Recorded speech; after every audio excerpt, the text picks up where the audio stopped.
Ampuliriza omulungi, nkwaniriza nate mu katabo kaffe Olugendo lw'obulamu n'Essuula ey'ekkumi tumeggana n'embogo. Era wenna ayoyo okunyumirwa akatabo kano, kankusaba Essuula eno ogiwe bulungi amatu, anti egenda kuba ya muzinzi okukuyamba okunnyonnyoka byonna ebinaddako. Wabula kansooke nkujjukizeeko we twakoma mu ssuula yaffe eyayita amaziga mu lugendo lwa munnange. Omwo oluvannyuma lwa munnaffe okufuulibwa omuweesi ku lunaku abaweesi lwe baasiimibwa, engeri gye wataali kukola, tulaba ng'asalawo agabane olugendo lwe ne mwami Keezaala naye amugabanyize ku lulwe. Era mu kino tuwulira mwami Keezaala ng'attottola gy'envudde we eyali akulukusa amaziga, omwali n'engeri gye yatuuka okubanga mu kaseera ako yali takyawulira.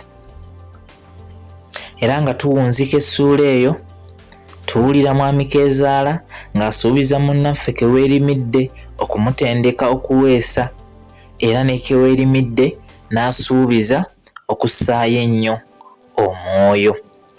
Tusembayo ng'omulangira addamu okulagira munnaffe Keweerimidde okumuweeseza ekitala ekyogi obulungi, ne Yozefu oba Keweerimidde n'akkiriza ogwali gumutumiddwa.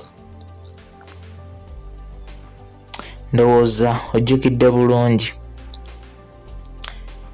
Wano wennyini we ngenda okusinziira nkwongereyo n'essuula yaffe ey'ekkumi tumeggana n'embogo.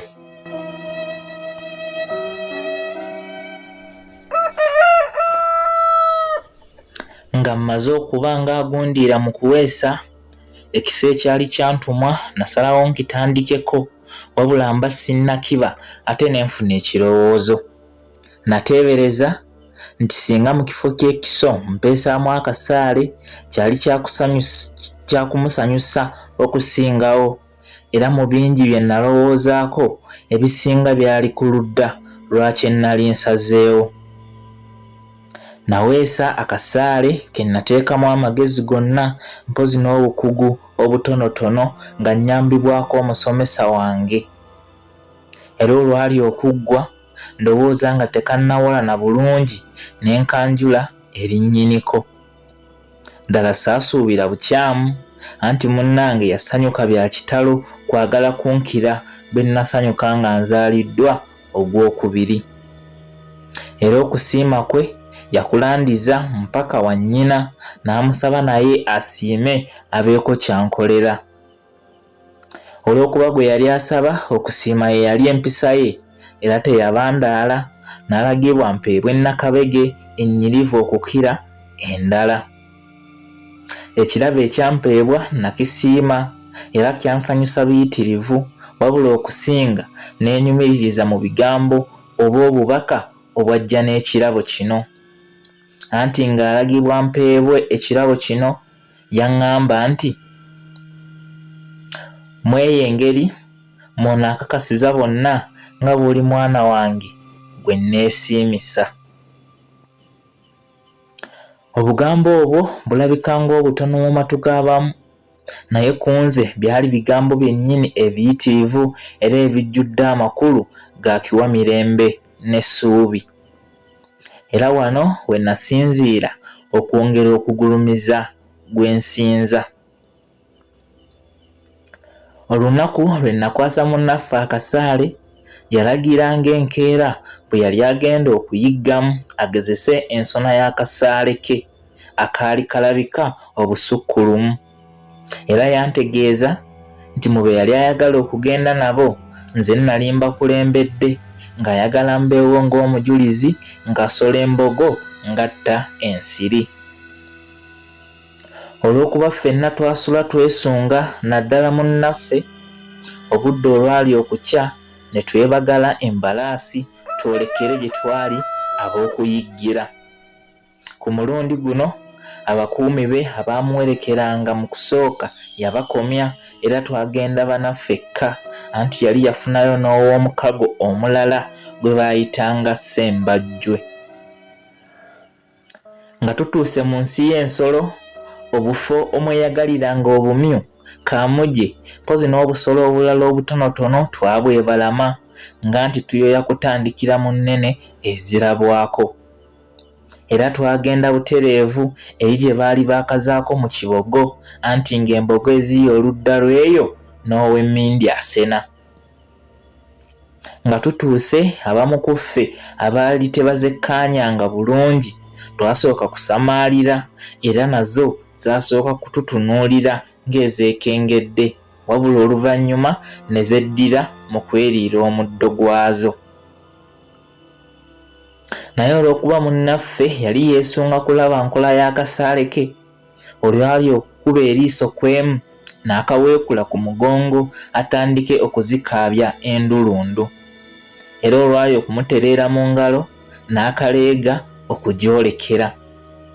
Wabula yalwawo nga tannakata, ng'eno bwe yeetegereza n'okwetereeza kuba yali atya okukuba ebbali, anti yali yatwewaanirako bwadda nga mu kupima bw'atalina mumyuka ku mitala egiwera. Nga n'akamwenyumwenyu kamubugaanya amatama, yamala n'akata, bwe katyo ne katereera mu bbanga nga kolekera embogo eyali yakula n'ewola. Ffenna twalowooza nti singa kamala ne kagikwata ku mutwe oba mu kifuba, ettaka lye lyali ekkubo lye yali egenda okukwata okugisobozesa okusisinkana omugenzi jjajja waayo eyali yagisookedda emagombe, anti si ku ngeri akasaale gye kaagenda keesoozaamu. Wabula ate kaagikwata ku mugongo ne kagiyitamu, ekitundu ne kiba erudda n'ekirala ne kisigala erudda. Nga ffe tukyali mu kukungiriza omukozi w'akasaale, mpozi n'omulangira eyali agezezzaako okukozesa obukugu, ate y'embogo obubalagaze n'obusiiyi bwali bugireetedde kwebuuza ddala kiki kye twali tugiranga. Yasooka kudduka nga yeetooloola akasaka kwe yali, olwo nga n'ezinne waayo ebyokulya zibivuddeko ziri mu kwemagaza na kufuluuta mu luteetete. Omulangira yaggyayo akasaala akalala agimalirize singa kagitanda n'eddamu okulabikira ku ludda gye twali. Naye ekyennaku ku mulundi guno nayo bwe yeetooloola yajja zonna tuginnyonnyole we yali ezizza oba kuliwa etuliyirire. Ne bawamboga abalala baasalawo butalekerera munnaabwe era baamuggira ku mugongo batusoye okuba tunaawuza. Ffenna olwalaba ng'embeera teesoboke ne tukyusa embalaasi zaffe tusegulire ekibabu. N'omulangira eyali atukulembedde wakati mu muyiggo bwe yalaba tumalamu omusubi, naye kwe kuduumira eyiye yejjo. Akasaale ke yali amaze okuteeka mu mutego yatabuti ne kalalambala bwe giti emisinde gy'embalaasi ne gyewerekera nga giwerekeddwa egy'embogo ezaali enkaawu okukira akajjula. Nga tawakaddukako katono ddala era ng'embalaasi zitandika butandisi okukyamuka, ate embalaasi y'omulangira n'egwa mu kinnya ekyalimu eŋŋango y'ekyuma ne kigikwata amagulu g'omu maaso gombi. Nze okugenda okutunulako emabega nga ndaba munnange yalalidde dda kuddimwa, naye ng'abatufuutula obusungu tebannasalako. Nateebereza ebiyinza okutuukawo singa omulangira amala n'avaako wadde akaviiri, wamma nga buli kye ndowoozaako mpaawo kiwoomu. Nasonda obuvumu obutaali na nsibuko nnywevu anti nga sirina wadde omuggo, naye nakyusa embalaasi nzireyo bwe kuba kufa, lwakiri nfe kumu n'omulangira tomanya ndiyitibwa omuzira okusinga okuttibwa obuttibwa oba okuvundira mu nkomyo nga tulangibwa obulagajjavu. Amaaso nagenda nga zibirizza kuba gaali gatidde bye gaali gatunuulidde, okwo ne ngattako okuleekaanira waggulu nneme kuwulira misinde gya mbogo egyalinga musisi. Bwe nateebereza nti naatera okumutuukako nazibula muwe omukono tweggyewo, naye ekyennaku nti mu kaseera kano embogo nantabwekebera yali yamunsoose dda, era mu kwagala okumutomera ejjembe lyayo ne liraalira mu lugoye lwe olwali lutenda obugumu era nga ddala gaali mazima. Olw'okutya n'okumanya nga nali sisigazza kyakukola, naweta buwesi nate nsegulire baakali bukambwe, wabula ate bwe nawulira okulaajana kwa munnange n'empeta nkomewo. Yali etandise okumukunguzza ng'emuzza eno bw'emuzza eri, nga kuno kwegasse okumusinsimula, era munnange yatuuka n'alebera nga takyalinamu wadde oluyingo. Ku mulundi guno nali nzizeemu okumalirira oba kufa nfe, naye nga nnina ekyamagezi kye nkoze. Neekwata ku bikoba by'embalaasi yange n'omukono gumu ne nnyweza okuyitiriza, era ng'omukono omulala ngulesseewo okunnyamba okumulobola okuva mu mayembe agaali gamulobye. Olw'okuba embalaasi yange yali edduka ate nga n'embogo ewalabanya munnange teyimiridde, nalumba enfunda 3 ez'omuddiringanwa nga nkwasa bbali, wabula ne lwe nali mukutte ebyembyembogo yayongera kutabuka. Nga sinnagimutakkuluzaako nagenda okuwulira nga nange gampedde, n'ekyavaamu kwe kusalawo nsooke mmute mala okusika ku mukka. Engeri obulamu bwe gye bwali mu katyabaga, omukka saagumirira ddakiika nga nawese dda nzireyo ngezeeko ndabe nga wabaawo kye nnyamba. Oluvannyuma lw'enfunda ensaamusaamu era nga n'ekifo twakikyusizza dda kuba ensolo mbudde buno yali epaala bupaaza etyo. Omulangira n'addamu ne mmukwata, wabula ku mulundi guno namunyweza nnyo, naye amaanyi ge nakozesa nga mmusika okuva mu mayembe g'embogo, essaati eŋŋumu okuzaama nayo eyali efuuse olukokobe nagiyuza, wabula yasigala ku mutwe gw'embogo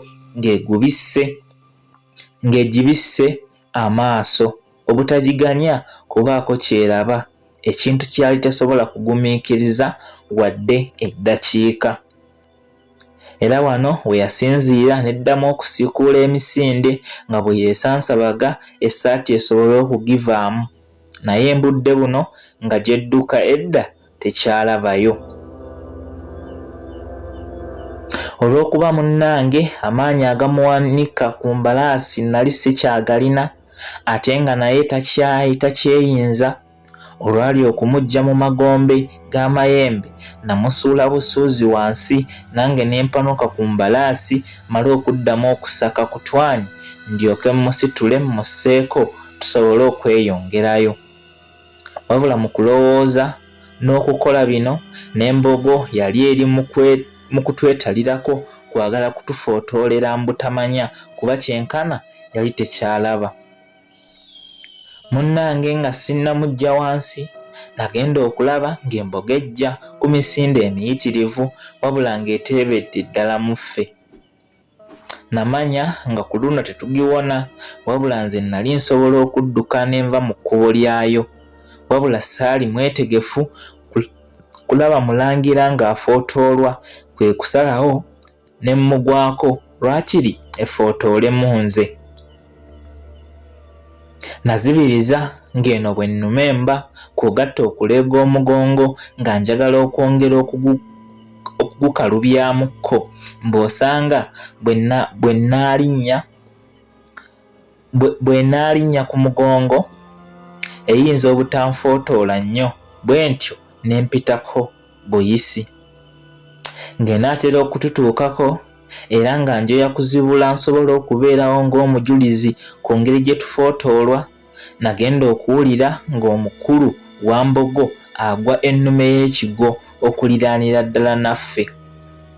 Nazibula mu kutya era okugenda okumwetegereza ng'asekuddwa obusaale obulala bubiri okwali akamu akaali kamugase emba zombi. Anti olwo kyenkana amagye gonna gaali gaweddeyo mu lubiri, kuba bannaffe ababiri okwali ne Lwanyaaga bo bwe badduka baagenda butereevu kuloopa nsonga. Eyali yeefudde kiwagi yasambagalamu ebiri, olwala jjajja waayo omugenzi nayo ne luginona. Wadde embeera munnaffe gye yalimu yali tewoomya nnakabululu, naye kino tekyandobera kussa kikkowe kuba nali ndaba ng'olubimbi lwange ndulimye okunnejjeereza. Amangu ddala baamuyoolayoola ne bamuddusa mu lubiri okusobola okumujjanjaba kuba embeera ye yali teyeetaaga kulinda wadde.